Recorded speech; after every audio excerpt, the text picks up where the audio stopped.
Hi, everybody.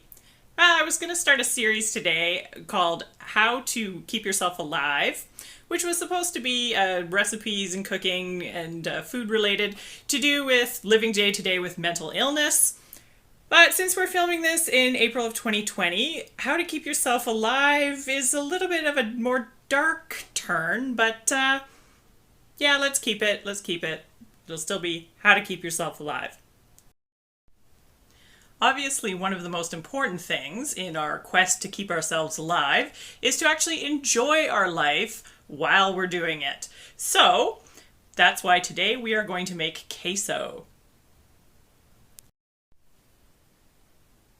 Now, the first thing we're going to do to make our queso is take some butter and flour in order to make a roux. R-O-U-X. Sounds fancy, but it's basically just using oil and flour to make your soups and sauces thicker. So I've now melted the butter on, it's kind of a moderate heat, not quite medium.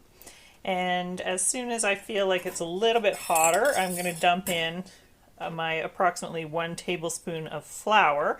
Today I'm just using an all-purpose white flour, but you can use literally any flour you have.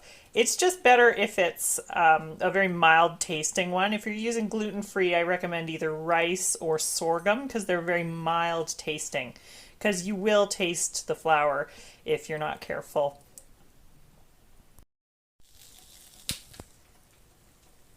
Okay, I've now dumped my tablespoon of flour into my couple tablespoons of butter. Whisking it around right now, it's bubbling. I want it to cook a little bit so that it will thicken the cheese sauce a little better. Now I'm using a whisk, which is really easy. You don't have to use a whisk, but it is a lot easier if you have one. The next ingredient to put in is milk. I only have cream at the moment, so I've just added cream and a little bit of water to make it a little bit thinner. It's already going to be rich with all the cheese. I don't need it to be rich because of cream. Okay, now we've got our milk in to the roux. And we're just going to whisk it around. You can see it's quite runny right now, but we're wanting it to thicken up a little bit before we add anything else. Here in this little dish, I just have a mixture of spices that I put together myself. Just whatever I felt like today. So in here today is some chipotle pepper, cayenne pepper, a bit of dehydrated onion, garlic powder, and some black pepper. Okay, time for a quick public service announcement here. Spices expire. They do. It's true. So you should take a look through your spice cabinet and see what you've got. And you should probably throw out about half of it. And then when you go to buy more, try not to buy a giant thing. Just buy small amounts, like in bulk or something. Or grind your own, which is even better. Okay, our mixture has started thickening up a little bit. I'm going to now add my spices because I would like them to soften and be able to rehydrate a little bit with those onion. Before I add the cheese. So I'm just going to cook this for another couple of minutes.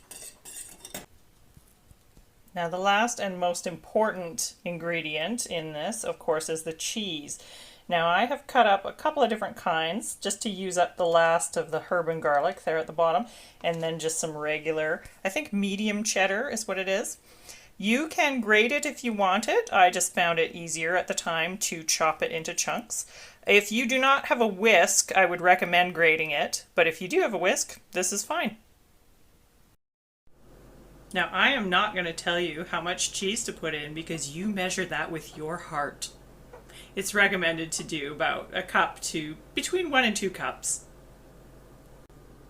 I do recommend adding the cheese a little bit at a time and then whisking until smooth. It just makes it easier, especially if you're using the large chunks.